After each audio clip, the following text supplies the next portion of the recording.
ঘন্টা দুয়েক আগে আমার কাছে কয়েকটা গোয়েন্দা রিপোর্ট আমার কাছে এসছে এবং একদম গোপনীয় কিছু রিপোর্ট আমার কাছে এসে পৌঁছেছে। বাট যেই কথাটা গোয়েন্দা রিপোর্টের দরকার নাই মোটামুটি আপনারা সবাই জানেন, সেটা হচ্ছে যে বিমান বাহিনীর 2জন স্কোয়াড্রন লিডার সহ 10 জন অফিসারকে ইতিমধ্যে সেনাবাহিনীর বা সশস্ত্র বাহিনীর হেফাজতে আনা হয়েছে এবং তাদেরকে জিজ্ঞাসাবাদ করা হচ্ছে তেহরিকে তালিবান নামে একটা, বা এটাকে টিটিপি বলে বা টিটিটি বলে, হোয়াট এভার। সোজা কথা হচ্ছে যে এই গোষ্ঠীর সাথে তাদের সংশ্লিষ্টতা আছে এমন একটা অভিযোগে তাদেরকে জিজ্ঞাসাবাদ করা হচ্ছে। তাদের ফেসবুক এবং অত্যন্ত যা যা স্পর্শকাতর জায়গাগুলো আছে যোগাযোগের মাধ্যমে ইমেল, এগুলো চেক করা হচ্ছে। তো এই ঘটনাটাকে যদি আমরা একটা সাইডে রাখি যে বিমান বাহিনীর 10 জন গ্রেফতার, আরেকটা তথ্য আপনাকে জেনে রাখতে হবে, সেটা হচ্ছে যে আরো 11 জন অলিখিতভাবে ছুটি না নিয়ে তারা মিসিং। সুতরাং সেনাবাহিনীর আইন অনুযায়ী তাদেরকে পলাতক ধরানো হচ্ছে এবং তারা নেই, এই ধরনেরই সার্কুলার মোটামুটি আপনারা মিডিয়াতে দেখতে পাচ্ছেন। এটা হচ্ছে সারফেসের খবর। কিন্তু ইন্টারনাল কিছু খবর আছে যেটা আমি আপনাদেরকে দিয়ে বলি, সেটা হচ্ছে যে ইতিমধ্যেই আপনারা জানেন যে বাংলাদেশের যে কিছু গুরুত্বপূর্ণ স্থাপনাতে হামলা হবে, যেমন সংসদ ভবন, পুলিশ একাডেমি বা বিভিন্ন স্পর্শকাতর জায়গাগুলোতে হামলা হবে বলে এক ধরনের গোয়েন্দারা তথ্য পেয়েছেন। এবং এটাকে কেন্দ্র করে আমার কাছে যে গোপনীয় যেই রিপোর্টটা আছে সেখানে আমি দেখতে পেয়েছি যে ইশতিয়াক আহমেদ সামি ওরফে আবু বকর ওরফে আবু মোহাম্মদের সাথে চাকরিচ্যুত 2 সেনা সদস্যের নিয়মিত যোগাযোগ বিষয়ে তথ্য পাওয়া গিয়েছে। তারা রাষ্ট্রীয় গুরুত্বপূর্ণ স্থাপনাসমূহে, জাতীয় সংসদ, বাংলাদেশ পুলিশ, সেনাবাহিনীর সদস্য অথবা স্থাপনাসমূহ, ধর্মীয় উপাসনালয়, বিনোদন কেন্দ্র, শাহবাগ চত্বর প্রভৃতিতে বোমা বিস্ফোরণ, এমনকি দেশীয় ধারালো অস্ত্র কিংবা আগ্নেয়াস্ত্র দিয়ে হামলা করতে পারে মর্মেও জানা যায়। আমার কোনো ধারণাই নাই যে ঠিক কি প্রতিষ্ঠা করবার জন্য বা কোনটা প্রতিষ্ঠা করবার জন্য এই হামলা করবে। এবং আমি কোয়াইট শিওর যে বাংলাদেশের 95% মানুষ বা তারও বেশি মানুষ হয়তোবা, মানে আমি পার্সেন্টেজটা না জানলেও একটা মুসলিম প্রধান দেশ, সেখানে আমার মনে হয় না যে যারা বাংলাদেশের যারা সাধারণ মুসলিম আছে তাদের মাথার কাছে ধারে আসে যে একটা কোপ মেরে ইসলামকে কায়েম করা যায়। সো এটা কেন করা হচ্ছে, কি করা হচ্ছে, সেটা গোয়েন্দারা খুঁজে বের করবে, বিশ্লেষণ আসতে পারে। কিন্তু আমরা কিন্তু একটা দীর্ঘ সময় বলে এসেছি সেনাবাহিনীতে একটা উগ্র ইসলামিস্টদেরই নানান ধরনের সেক্ট আমরা দেখতে পাই, একটা উগ্রতা, এবং যাদেরকে আমরা নানান ভাবে আসলে বিশ্লেষণও করতে পারি যে তারা সিআইএ এর টাকা খেয়েছে, আমরা বলতে পারি তারা ইসরায়েলের সাথে তাদের সংযোগ আছে। কারণ আমাদের সাধারণ দৃষ্টিতে আমরা কখনোই মনে করি না যে বাংলাদেশের একজন ধর্মীয় প্রাণ ব্যক্তি আরেকজন ধর্মীয় প্রাণ মানুষকে খুন করে ফেলতে পারে। এটা একদম আমাদের বেসিক সেন্সে কখনো আসেই না। ফলে এটা কাদের মদদে হচ্ছে, কিভাবে হচ্ছে, হঠাৎ করে এরা কোত্থেকে এলো, কেন তারা মিসিং, পাকিস্তানের লিঙ্ক এখানে কেমন, পাকিস্তান এখানে কি করতে চায়, এটা কি একটা প্রক্সি ওয়ার কিনা, ভারতে কোনো অ্যাটাক করতে চায় কিনা, অন্য কোনো দেশে করতে চায় কিনা, এগুলো পরবর্তী বিশ্লেষণের দাবি রাখে। আমি যে কারণে ভিডিওটা করতে চাচ্ছি সেটা হচ্ছে একটা দীর্ঘ সময় ধরে আমরা বলে এসেছি যে বাংলাদেশ সেনাবাহিনীতে হিজবুত তাহরির এই উগ্রপন্থীর একটা বড় ধরনের বিকাশ হয়েছে। আপনারা জানেন 5ই অগাস্টের পরে বাংলাদেশের অন্যতম এই সেনাবাহিনীর ভেতরের অন্যতম সন্ত্রাসী জিয়াউল হক, যে ব্লগারদেরকে খুন করবার অন্যতম মাস্টার মাইন্ড, সে প্রকাশ্যে এসে জুলকারনাইন সায়ের নামে একজন অ্যাক্টিভিস্ট আছে, যাকে সে সাক্ষাৎকার দিয়ে এটাও বলেছে যে 2012 সালে তার দলবল মিলে, সেনাবাহিনীর কিছু লোকজন মিলে শেখ হাসিনা সরকারকে উৎখাত করতে চেয়েছিল 2012 সালে। আপনাদের মনে নিশ্চয়ই আছে সেই সময় আইএসপিআর থেকে একটা সংবাদ সম্মেলনের ডাক দেওয়া হয়েছিল এবং জিয়াউল হক দীর্ঘদিন মিসিং ছিল।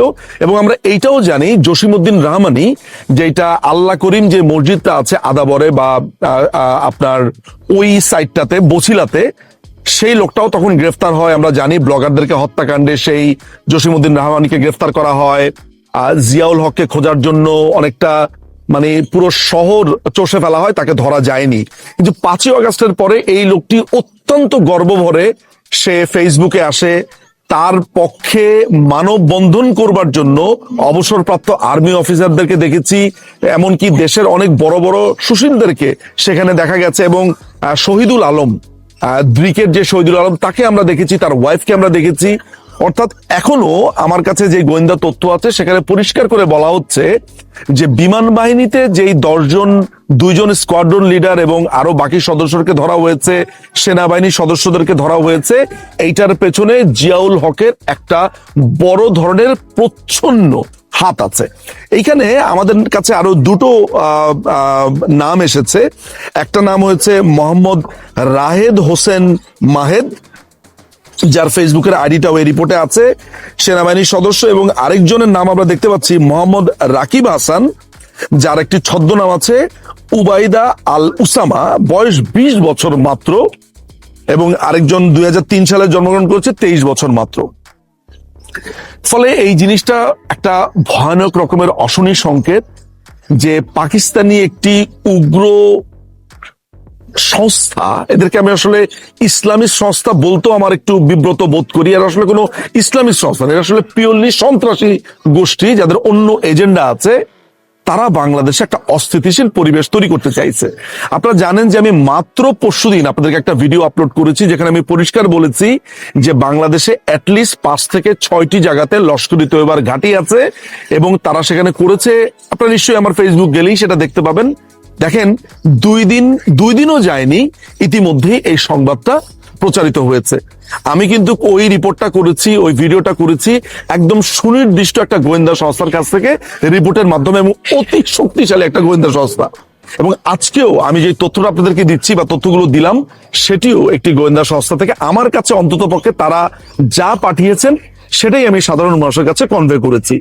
সো এটা আমাদের জন্য খুবই অ্যালার্মিং। আমি যেখানে বসে আছি সিডনিতে, কিছুদিন আগে বন্ডাই বিচ নামে জায়গাতে 2 জন ব্যক্তি যারা নিজেদেরকে ইসলামিস্ট পরিচয় দিয়ে সাধারণ নিরীহ মানুষকে খুন করেছে। আমি জানি না এখন সিচুয়েশনটা কি।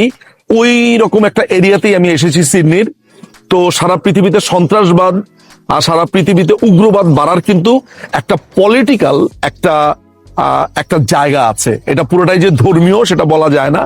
ফলে আমি জানি না বাংলাদেশে কি আছে, এবং আমাদের দেশে এখন যে উড়ে এসে জুড়ে বসা যে বিএনপি সরকার, এরা বাংলাদেশকে ঠিক কোন জায়গাতে নিয়ে যাবে আমি জানি না। এই ঘটনাটা বাংলাদেশ আওয়ামী লীগ আমলে হলে বলতো এই যে আওয়ামী লীগের নতুন নাটক শুরু হয়েছে, কিন্তু আশ্চর্যজনক ব্যাপার হচ্ছে বিএনপিকে কেউ কিছু বলছে না।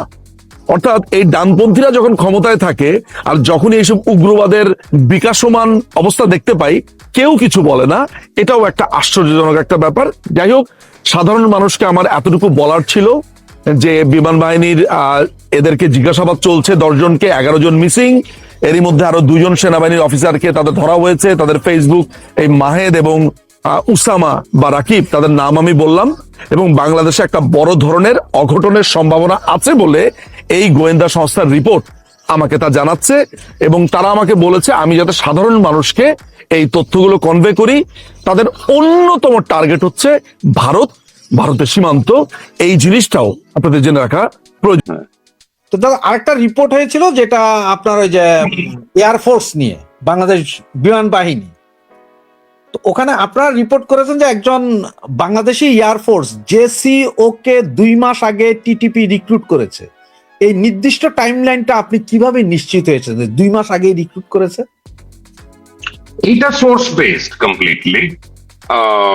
আর তার পরবর্তীতে আরেকটি নাম দেওয়া হয়েছে সেই রিপোর্টে, এবং আরেকটি স্টোরি কালকে করব, সেটাতে আরেকটি নাম থাকবে, সেটা এখনই বলবো না।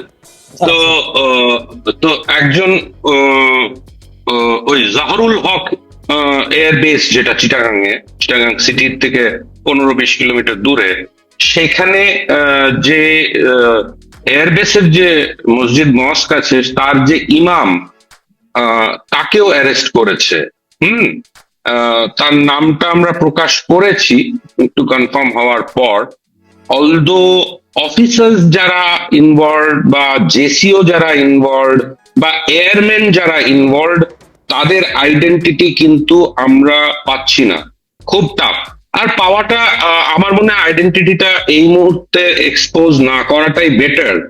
কেন কিনা অনেককে ডিটেন করেছে, প্রায় 1 ডজন এয়ারম্যানকে ডিটেন করেছে। ডিটেনশন মানে তো অ্যারেস্ট না, কিন্তু বাংলাদেশের আইন তো বলে যে যদি 24 ঘন্টার জন্য ডিটেন করে তাহলে তোমাকে অ্যারেস্ট দেখিয়ে কোর্টে প্রডিউস করতে হবে। তো আমরা এই জায়গাটা ধোঁয়াটে হয়ে আছে এখনো, বাট একটা মেজর অপারেশন ওরা চালিয়েছিল প্রায় 10 দিন আগে, তখন এই অ্যাকশন গুলো নিয়েছে ওরা।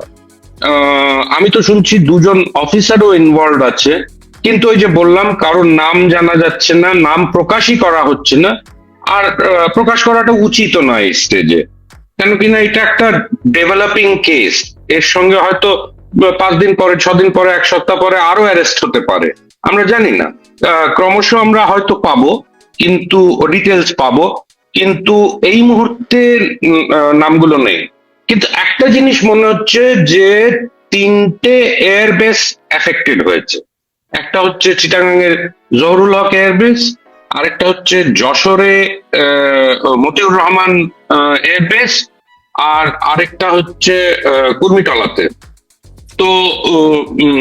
তো ওই এয়ারবেসটার নাম হচ্ছে AK খন্দকার এয়ারবেস, ঢাকাতে যে কুর্মিটলাতে যেটা আছে আর কি। তো এখান থেকে এক্স্যাক্টলি কি চার্জ এদের বিরুদ্ধে আনা হয়েছে সেটাও ক্লিয়ার না। শুধু এইটুকু জানা গেছে যে তাদের নাকি পাকিস্তানের যে তেহরিকে তালিবান পাকিস্তান যেটাকে বলে TTP, জি, তারা অ্যাক্টিভ হচ্ছে ওই নানান জায়গায়, শুধু পাকিস্তানের নর্থ ওয়েস্ট ফ্রন্টিয়ার প্রভিন্সে না, তারা অ্যাক্টিভ আছে আফগান পাকিস্তান বর্ডারেও অ্যাক্টিভ আছে। আবার তাদের কিছু কিছু ক্ষেত্রে দেখা গেছে তারা বেলুচিস্তানেও অ্যাক্টিভ আছে। তো এই বাংলাদেশের যে মিলিটারি লোকজন, মানে এয়ারফোর্স পার্টিকুলারলি, তাদের মধ্যে যে রিক্রুটমেন্ট করেছে, এই জিনিসটা কবে থেকে হচ্ছে, কেন হচ্ছে, অবজেক্টিভটা কি, এবং এদের পেছনে কারা ইনভলভ, সেটা আমরা পুরো এই যে স্টোরিটা সেটা আমরা জানবো কিনা আদৌ কোনো গ্যারান্টি দিয়ে বলা যায় না, কেন কিনা পাবলিকলি কিন্তু এটা এখন অব্দি বাংলাদেশের যে আর্মড ফোর্সেস আছে, মিলিটারি আছে, তারা এটা পাবলিকলি বলেনি, তারা ডিনাইও করেনি। তো এর থেকে বোঝা যাচ্ছে that there is something behind it, but we still don't know the full story. তো এটা হলো একটা মানে মোটামুটি ব্যাকগ্রাউন্ড। আর যেই প্রশ্নটা দর্শকদের মাথায় আসতেই পারে, সেটা হলো যে এগুলো এখন কেন হচ্ছে, এগুলো এই প্ল্যানিং, রিক্রুটমেন্ট, এগুলো তো সময় লাগে। এগুলো তো আমি মামার বাড়ি গেলাম আর গিয়া হয়ে গেলাম, এখানে জয়েন করে নিলাম, এ তো তা না।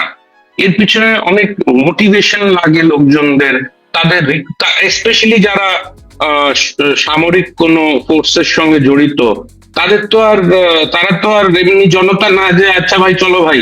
তো এর পেছনে নিশ্চয়ই অনেক সেন্সিটিভ ব্যাপার স্যাপার আছে, যেগুলো আমাদের আরো ভালো করে জানতে হবে। হাউএভার এর সঙ্গে মানে এটা যদি একটা মেজর অপারেশন হয়ে থাকে, সেই অপারেশনে বাংলাদেশের আশা করি নানান গোয়েন্দা সংস্থা ইনভলভ ছিল।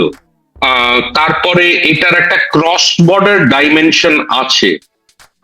সেই ক্রস বর্ডার ডাইমেনশনটা কি শুধু পাকিস্তান অব্দি, নাকি এটা হয়তো ভারতকেও এফেক্ট করার জন্য ছিল কিনা আমরা এগুলো জানি না ঠিক করে।